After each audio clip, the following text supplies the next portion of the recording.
Facem ca un fel de top al satelor albe. Nici nu faci 2-3 pași, lași mașina în parcare și uitați-vă deja peisaje. Cea mai mișto băncuță posibilă. Stăm aici, bem o bere și admirăm priveliștea asta superbă. 60 de euro toată nebunia asta pentru o noapte, e super faină. Da, priveliștea de sus. N-am cuvinte să o descriu. Se tenil de las bodegas. Faptul că, nu, casele astea sunt construite direct sub stâncă, asta zice tot. Bună dimineața, fraților! Astăzi, în sfârșit, plecăm spre Ronda. Știu, deja zic treaba asta de vreo 3 zile, că îi dăm spre Ronda, îi dăm spre Ronda, îi dăm spre Ronda. E, astăzi chiar plecăm spre Ronda și diseară o să ne cazăm acolo pentru 2 nopți. Dar până atunci o să facem un ocoliș pentru că vreau să mai vizităm încă 2 Pueblo Blanco, încă 2 sate albe și să facem ca un fel de top al satelor albe, care ar fi cele mai frumoase. Până acum am vizitat 3, o să încerc să-mi aduc aminte și numele lor, și anume Zuheros. Am ajuns în Zuheros.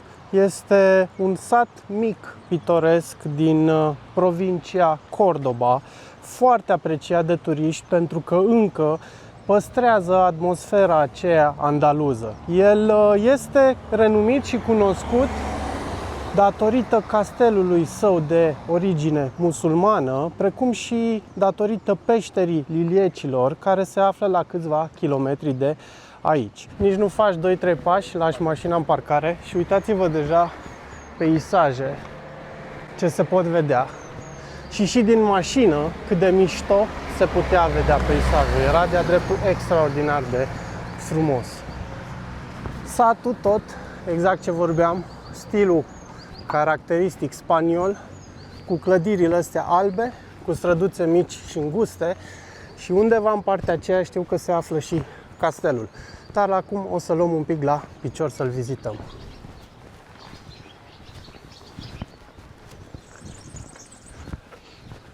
Ce frumos e! Da, e un aer așa curat. Da, chiar că. Păsărele, pe noi, la munte. Cum să fie? Zici? Că e la munte? Nu, mi s-a părut. Nu, e aerul curat, e aerul ăsta de munte și se aud păsărele, azi e și vreme mai frumoasă. 22 de grade. Momentan vreo 15-16, da. Nu știu, parcă altfel e să te plimbi așa pe soare.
Cât de mișto pot fi străduțele astea vechi și ce-mi place, au chestiile astea montate ca să țină umbră, nu acum, că acum e destul de răcoare, dar vara, probabil. Asta cred că e una dintre străzile principale care duce, din ce am văzut eu de la muzeu, către castel și biserică și centru.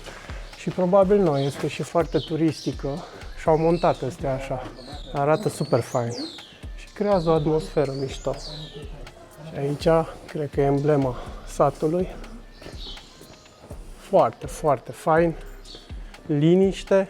Mă întrebați pe mine, e mai fain ca în orașele mari, gen Barcelona, Granada și alte nebunii de genul ăsta. Astea micuțe în general sunt boboc. Castelul din Zuheros a fost construit de arabi în secolul IX, iar mai târziu, în secolul XV, acesta a fost renovat în stil renascentist italian. Poți să intri să-l și vizitezi. Din câte știu, prețul de intrare este undeva la 7 euro, dar acum, la ora la care ne aflăm noi aici, castelul nu este deschis. Am găsit cea mai mișto băncuță posibilă. Stăm aici, bem o bere și admirăm priveliștea asta superbă.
O localitate super.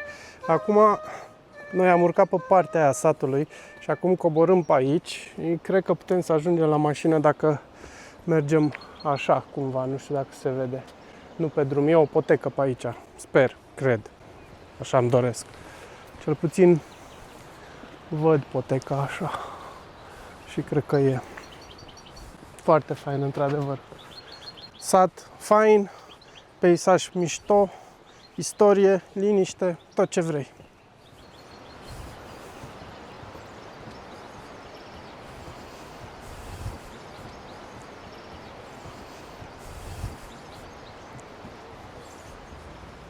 Gata cu satul Zuheros, acum mai departe către localitatea.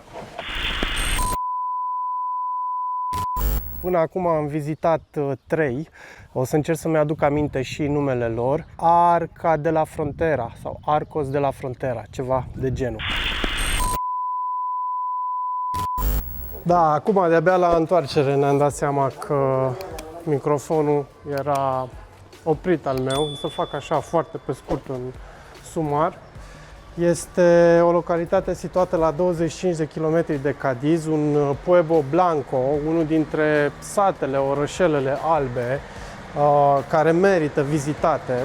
Se cheamă Pueblo Blanco din cauza că este construit specific în stilul acesta spaniol, cu case albe și străduțe mici, înguste.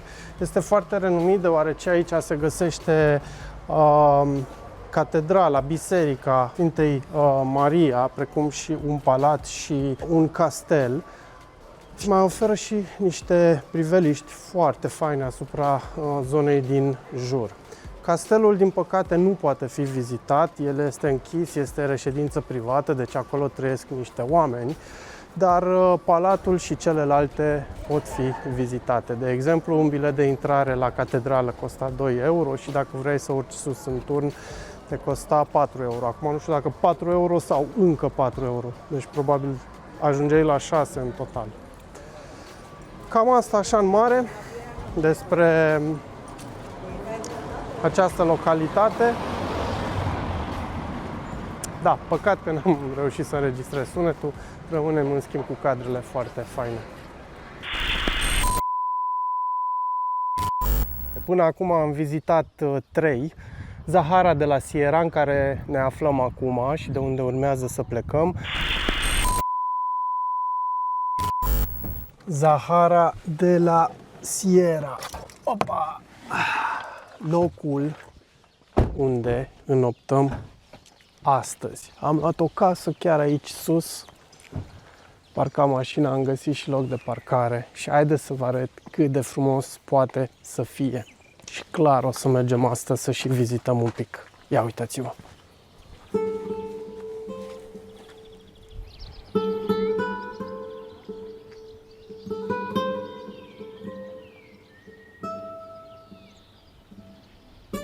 Haideți să mergem să vedem rapid și cazarea.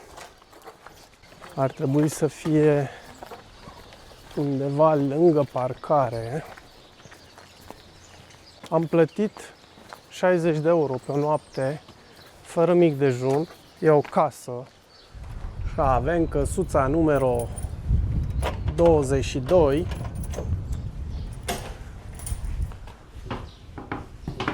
Ta-na-na-na. Pararam. Haideți să vedem cum este. Ai închis-o? Nu știu, vezi el altă ușă. Păi, Da, amândouă sunt închise. În cel mai rău caz putem să dormim aici în hol. Dacă în altă parte nu reușim.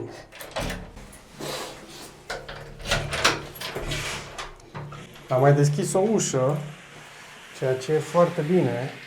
Și aici avem bucătăria. mamă, ce fain. Și aici e toată, ok, deci nu e în partea aia, nu e. Da, Dita cred mai că e- frigiderul. Da, bucătărie și cameră și baie mare, da. Mamă, ce cameră mișto. Și aici ce avem? Avem Aici ceva? avem baie. Aici nu știu dacă Nu e cred voie. că putem să deschidem. Cel mai probabil. Geamul, dacă vrei. Ia, ce e afară? Nu e nimic. O parte Altă mică curte. interioară. Da, după cum ziceam, 60 de euro, toată nebunia asta pentru o noapte. E super faină și sincer cred că e genul de locație unde poate ar fi mers să stai chiar 2-3 nopți Da, și să te da, plimbi în jur și să vizitezi pe jos, la pas și la picior. Acum, bineînțeles că trebuie să ieșim în oraș, să mergem să mâncăm ceva, să vizităm, pentru că arată foarte, foarte, foarte fain. Vamonos, vamonos. Pornim în explorarea satului, un Pueblo Blanco, un sat alb, situat tot în regiunea Cadiz, în Parcul Național Sierra de la Grazalema. Inițial, seara asta era dedicată cumva să o petrecem tot în Sevilla, adică am fi avut acolo 3 nopți în loc de 2 și da, ar fi mers probabil încă o zi în Sevilla. Dar în același timp, nu putem zice că nu este super frumos și spectaculos și aici și că ne pare rău, adică din contră, cred că ar fi mers vreo 2 nopți aici să... Cred că ar fi mers vreo 2 nopți. Cred că ai lucruri pe care să le vezi. Chiar e spectaculos. E în vârf de munte, lacurile pe care le vezi, peisajele pe care le vezi. Cred că sunt și ceva trasee de făcut. Da, exact asta vreau să zic. Sunt o groază de trasee turistice în jur, foarte multe pentru biță, da, pentru bicicletă. Și da, clar, ai fi avut ce face măcar o zi full aici. Castelul arab și fortificațiile din vârf sunt cele mai importante repere istorice ale satului. Și în plus, acesta a fost desemnat ca cel mai frumos sat Pueblo Blanco din regiunea Andaluziei. Am mâncat, am băut, iar acum planul este să mergem, o lăsăm pe Bianca, că domnișoara nu vrea, dar eu vreau musai să urc sus pe munte la cetate să o văd, pentru că cred că peisajul de acolo e și mai mișto. Și dacă nu este mai mișto, nu contează, oricum vreau să urc, pentru că am eu așa targeturi de îndeplinit, niște țeluri, cum mai zic alții. Pregătiți, înarmați, avem muniția, acolo este obiectivul, să-i dăm. Ajungem către un alt element cheie al localității, Biserica Sfânta Maria. Și de-abia acum începe cu adevărat urcușul.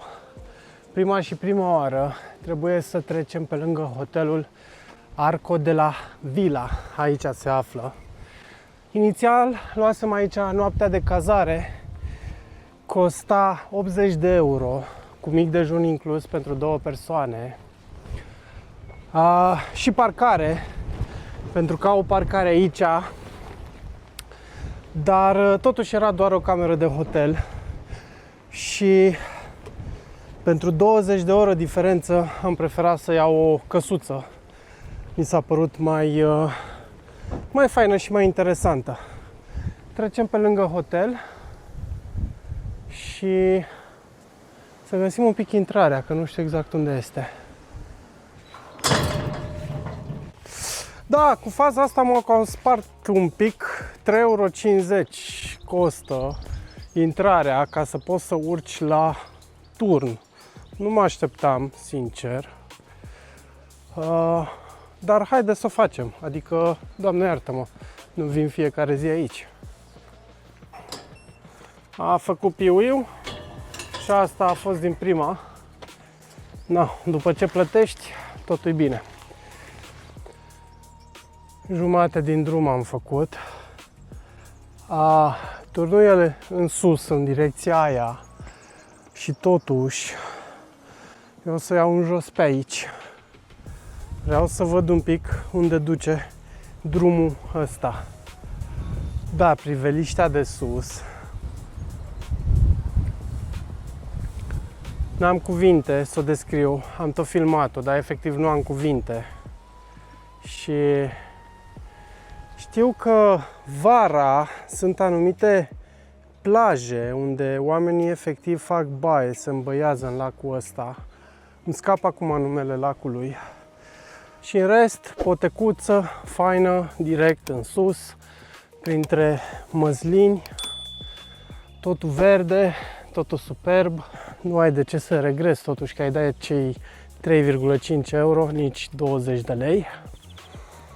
În general, intrările sunt destul de scumpe. În Spania chiar am observat o chestie, ori sunt extraordinar de scumpe, gen 15-30 de euro, ori sunt foarte ieftine, gen 2-3 euro. Acum, nu, și cele mici, dacă intri în foarte multe locuri, se pot aduna. Dar eu personal am ajuns la concluzia că de cele mai multe ori merită mai mult intrările mai mici, mai ales că nici nu ai așteptări cumva de la ele. Te duci la Sagrada, dai 30 de euro și oricum ai o așteptare. Am dat 150 de lei, mai mult de 150 de lei. E enorm, adică, bă, trebuie să merite de bani. Vorbesc pentru oamenii normali, nu cei care au bani de n-au ce face cu ei și efectiv să arunce. Dar asta este strict părerea mea. Încă un pic și ajungem la turn. Îmi scapă numele acum, cum se cheamă exact. Sunt convins că putem afla sus. Până atunci, haideți să vedem de aici cum se vede și ce ne zice pe pancarta asta. Deja se văd și niște ruine din fosta cetate otomană.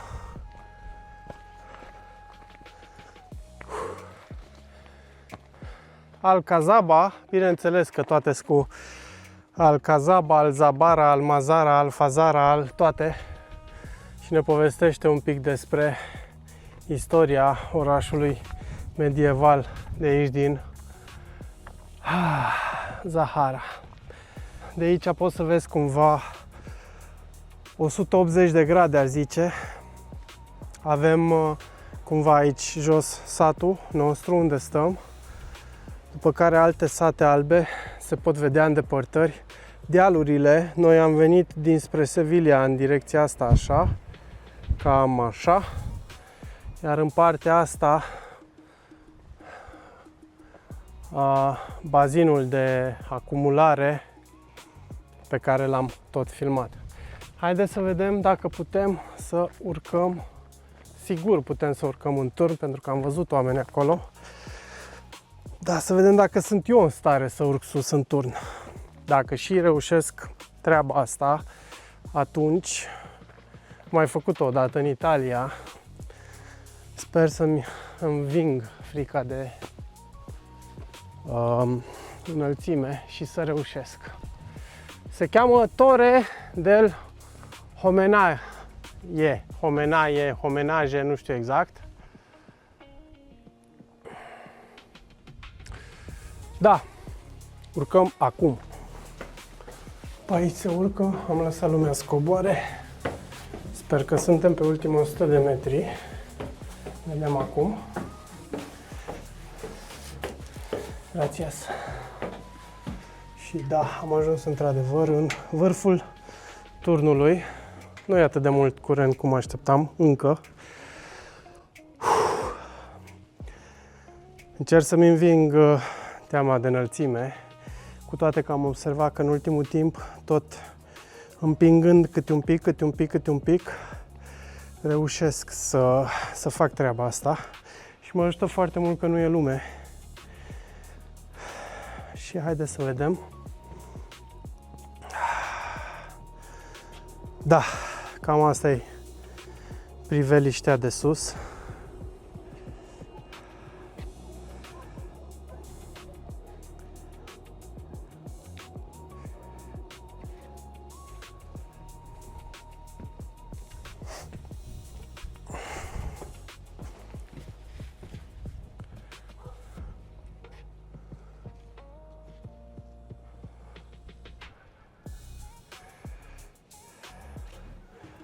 Priveliștea e foarte faină, într-adevăr te simți cumva ca în vârful lumii, iar aici ne arată și principalele lucruri care se pot observa. Da, foarte fain. Și se pare că putem coborî cumva și să mergem să vizităm inclusiv partea de acolo, pe care o să o facem, pentru că vreau cumva să mă antrenez pe chestia asta cu înălțimile, să nu mai îmi fie atât de frică, așa că o să mergem și acolo să vizităm un pic. Cred că dacă coborâm pe aici, da, n-ar trebui să fie o problemă.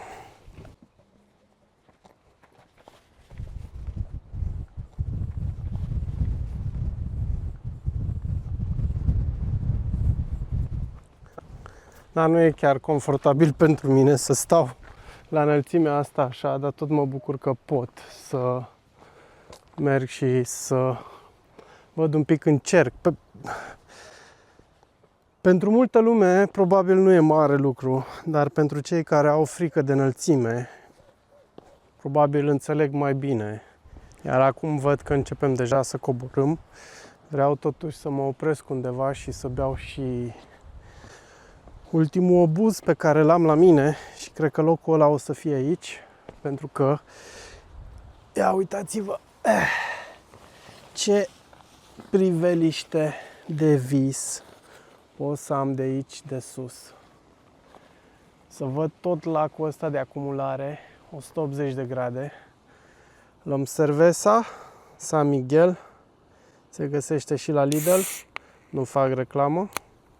O desfacem, pic agitată, noroc!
Mai vizităm încă două, Pueblo Blanco, două posibile câștigătoare, și anume Olvera și Setenil de la Bodegas.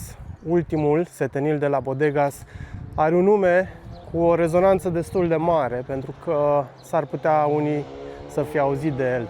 Și o să vedem astăzi de ce este atât de renumit. Ne urcăm în mașină și îi dăm spre... Olvera este cel de-al 4-lea sat alb pe care îl vizităm în Andaluzia, penultimul de altfel.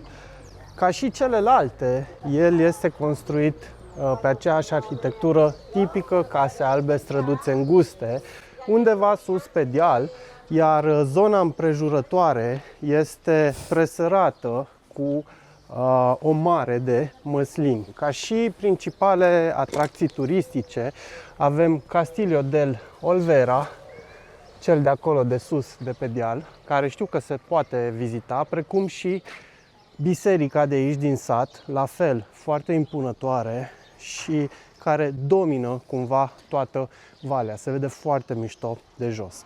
Este o oprire mai puțin cunoscută, în general, în drumul către Setenil de las Bodegas. În sfârșit am ajuns, cu greu am reușit să găsim un loc de parcare, adică destul de la marginea satului, ca să zic. Dar nu e o problemă, important e că am găsit.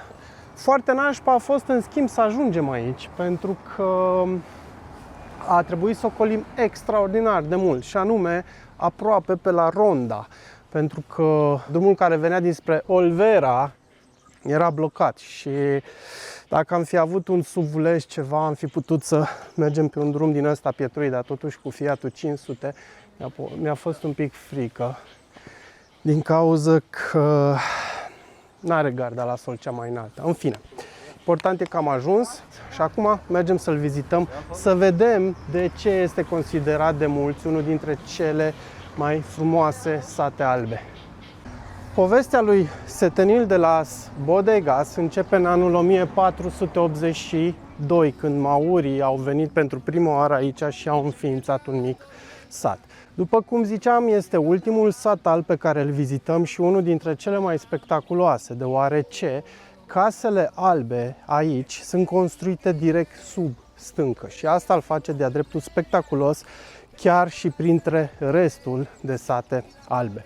Acum ne îndreptăm spre Castillo, ca să vedem cum arată și acela. Și am ajuns la vestitul castel, numai tur nu a mai rămas din el. 2 euro biletul de intrare, la fel ca în alte părți. Nu merită ca să urci încă 10 metri într-un turn. La fel de bine poți vedea satul și de aici. Chiar nu este necesar să dai banii ăia. Iar acum planul este să coborâm și să mergem să vizităm strada aceea plină de case construite sub stâncă. Mă gândeam eu așa, zic, totul să dormi toată noaptea și să știi că deasupra capului ai dita mai stânca și pom și iarbă și pământ și nu cred că e chiar atât de Comod. nu neapărat comod, cât plăcut, ca să zic așa. Adică nu știu cât de bine aș putea să dorm. Și totuși... Tu zici că nu e sigur, Da. din punctul ăsta de vedere. Da. La asta mă refeream și eu. Nu știu cât e de comod mental să știi că dormi cu muntele pe acoperiș. Da. Și că poate să-ți cadă oricât în cap în timp ce că dormi. pot Așa. fi și desprinderi de roci, tot felul Uite, de... și aici, oricând poate să-ți cadă în cap. Da, și nu e deloc securizat, adică Da, e pusă o plasă, plasă, nu-i pusă ceva, nimic. da. Și totuși localitatea are 500 de ani, 500 și ceva de ani. Adică... E puțin ciudat, mie mi-ar fi un pic frică. Dar sunt convins că, sigur, de-a lungul istoriei, tot s-a întâmplat să cadă ceva pe vreo casă. Imposibil. Nu are cum altfel. Aici, într-adevăr, este spectaculos de frumos. Casele construite sub stânca asta. Vara probabil îți ține și umbră. Super fain. Aici avem și un restaurant. Ideea e că am văzut că este construit pe mai multe stânci, pe mai multe faleze cumva. Te răsuci. Pe partea stângă și dreapta râului. Să așteptăm să vină și Bianca.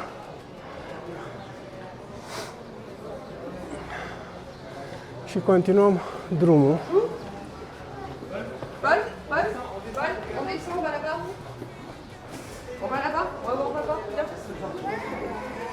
Avem un mic restaurant. Prețuri? Hola! Tapa 6 euro. Ceva tortile 3, 6, 8 euro, depinde cu ce. Mai mult cafenea aici decât altceva. Pâine prăjită, croasante, nu neapărat restaurant. Ce am mai văzut o chestie interesantă? În multe locuri nu găsești meniul la alcool pus pe masă. Și ori trebuie să-l scanezi, ori trebuie să-l ceri de la ei ca să ți-l dea. E cam mizerabil râul ăsta. Schele, chestii aruncate. Păcat, pentru că ar fi putut arăta mai fain decât e în realitate. Și totuși casele nu sunt cele mai bine păstrate dacă e să ne uităm așa un pic. Ia că avem aici o domnișoară. E brunetă? Nu, asta, una brunetă, da. Domnișoară brunetă. Ce faci tu, panteră? S-a speriat. E gata, a fugit domnișoara. Nu ne place. Cred că aici e grădina cuiva. Da, hai, eu zic să nu Sau nu, exagerăm. nu este grădina nimănui. E E o alee? străduță, o alee, da, Hai, ce fain e. chiar faină cu plantele astea. Te mergi și descoperi câte o chestie de asta, numai că se înfundă aici, din păcate. Dar tot arată fain. Uite, smochine cred că sunt astea. Da, cred că sunt smochine. Și uite, și niște clădiri care au văzut și o viață mai bună. Da, tocmai m-am speriat de domnul, am crezut că e șobolan. Aoleu, dar câtă mâncare ai tu acolo, grasule? Ajungem probabil în partea cea mai spectaculoasă, cea mai dramatică și cea mai cunoscută a satului. Asta din cauza că avem stânca care efectiv creează o boltă, un acoperiș între rândurile de casă. Și uitați-vă cât de spectaculos arată.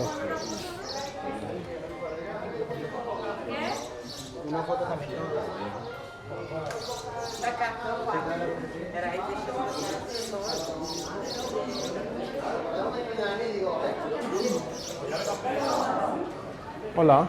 Da. Am intrat aici un pic ca să vedem cum arată și casele astea pe interior. Și cu farfurii și cu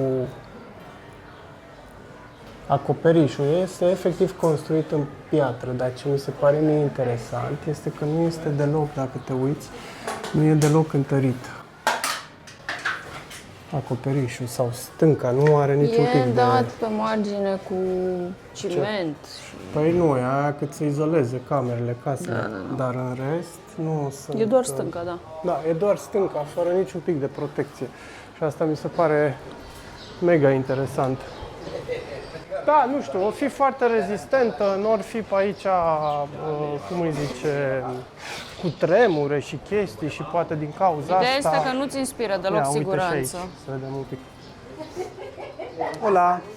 Ăla- Da, la fel, e casa în stâncă. Acolo era mult mai umezeală, ai văzut? Da. Aici nu este Acolo era așa de mucegai deja. Da, era chiar mucegai. Foarte, foarte fain. În rest, chestii pur și simplu turistice, nimica special, magneței, tocătoare, plăsuțe, gentuțe, prostii normale. Se scurge toată apa care vine de pe versant de sus, se scurge și pică chiar aici, de-aia probabil e și umezeală și mucegai. Ia că a văzut Bianca, vrea să ne arate ce.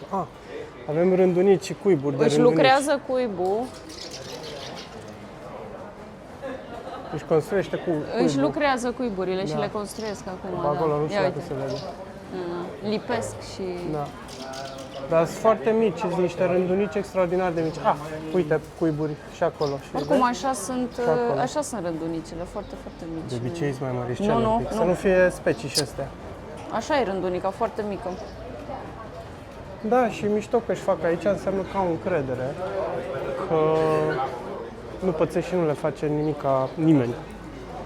Și adevărul e că da, nu prea are nici pisica cum să ajungă acolo și dacă ar vrea mai mult decât să urce pe acoperișul casei, nu poate. Și încă un lucru vreau să-l mai menționez, este mult mai răcoare aici, efectiv sub stânca asta, cred că cu 4-5 grade mai răcoare. Da, sunt și niște infiltrații de apă, de undeva picură și apă. Ziceam pentru asta, că... de sus, de pe munte vine Da, apa. da, da, n-am auzit că n-ai spus Am partea zis asta, dar e mult mai răcoare, asta vreau să zic. Absolut, pentru că efectiv acoperișul ăsta boltă dintre clădiri creează o umbră extraordinar de mare. Da, 4-5 grade diferență, mi-era frig acolo, acum mi-e bine, acolo mi-era Da, frig. pentru adică, că este și efectul acela de curent cumva. Da, probabil se face așa ca un fel de canal. Da, e de ca un vânt. fel de tunel, dacă stai un pic să te gândești. Și e curent. Oricum, foarte, foarte mișto asta. A, uite acolo jos, avem O niște duchies, foarte multe de duchies. gâște curațe, Un stol de gazele, da. de gazele, da. Un banc de rațe, Un banc. O ciurdă de... o ciurdă de gâște. Hai să le vizităm. Un roi de... Hai că te-a auzit această Roiule! creatură. Nu o să stea, zic eu. Tienes la orejita callada. Ton, ton, ton, ton, ton, ton, ton. În schimb am ajuns la stolul de... A, da, zgâște, nu sunt rațe. Ha? Nu e nicio rață? Nu, zgâște. A, numai gâște? Am zis Da. că sunt și rațe. Toate zgâște Mai și rar zmări. vezi gâște așa multe. Da, da. Și eu am zis că sunt Mamă. rațe. Am zis că sunt și câteva rațe. Te prinde Pare că le gâscanul. priești aici. Cam micuțe. Nu sunt micuțe. Dimpotrivă, gâsca vezi că nu-i lebădă. Tararararara. Cam asta cu vizita noastră prin satele albe din Andaluzia, Spania.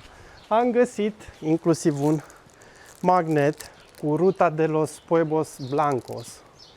Și în afară de vreo două din ele, restul toate sunt aici, multe chestii pe care le-am vizitat. Arcos de la Frontera, Zahara de la Sierra, Ronda pe care o să o vizităm, Setenil de la Bodegas și așa mai departe. Acum o să fac și un scurt rezumat, o să vă zic care mi-a plăcut cel mai mult și care mi-a plăcut cel mai puțin dintre satele de aici, astea albe, și care cred că merită cel mai mult să le vizitezi. Și o să încep cu cel care mi-a plăcut cel mai puțin, și anume satul Olvera, al patrulea sat vizitat, satul penultimul vizitat înainte de Setenil de la Bodegas, unde suntem acum. Mi-a plăcut cel mai puțin din cauza că nu avea ceva foarte special. Ok, avea castelul ăla care într-adevăr era probabil cel mai păstrat, restul, majoritatea mea, au câte un turn. Da? Și avea biserica care era frumoasă, impunătoare, interesantă, dar în rest nu era... Se vedea că nu e așa de spectaculos, așa de mișto. După care, pe primul loc, și o să sar direct la primul loc, a zice că am două sate. Prima și prima oară este Zuheros, primul sat alb, primul Pueblo Blanco vizitat de noi, acum 2 zile, cred că, sau 3 zile, nici nu mai știu, când mergeam de la Granada la Cordoba. L-am vizitat și mi-a plăcut extraordinar de mult. De ce? În primul și în primul rând, era foarte dichisit, aranjat, curat, întreținut, perfect. Deci era un sat perfect. Foarte mic, poate cel mai mic dintre satele vizitate, dar cel mai jos pălăria. Liniștit, puțin turiști, centru frumos cu un turn acolo, niște rămășițe de castel, mi-a plăcut extraordinar de mult. Și pe același loc cu el, din păcate, cu toate că într-un fel nu prea mi-am dorit, trebuie să pun Setenil de la Bodegas. Nu mi-am dorit să fie neapărat pe primul loc pentru că nu-mi place ce au făcut aici și ce continuă să facă. E un pic mizerabil, casele nu sunt foarte întreținute și mai ales partea cu râul, care ar putea arăta mult mai mișto. Am cumva impresia că și-au bătut un pic joc de ea și că nu o întrețin deloc.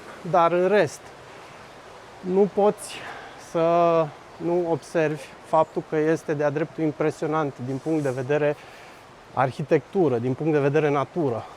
Faptul că casele astea sunt construite direct sub stâncă, asta zice tot și asta îl urcă pe primul loc, adică pot să înțeleg de ce este atât de turistic.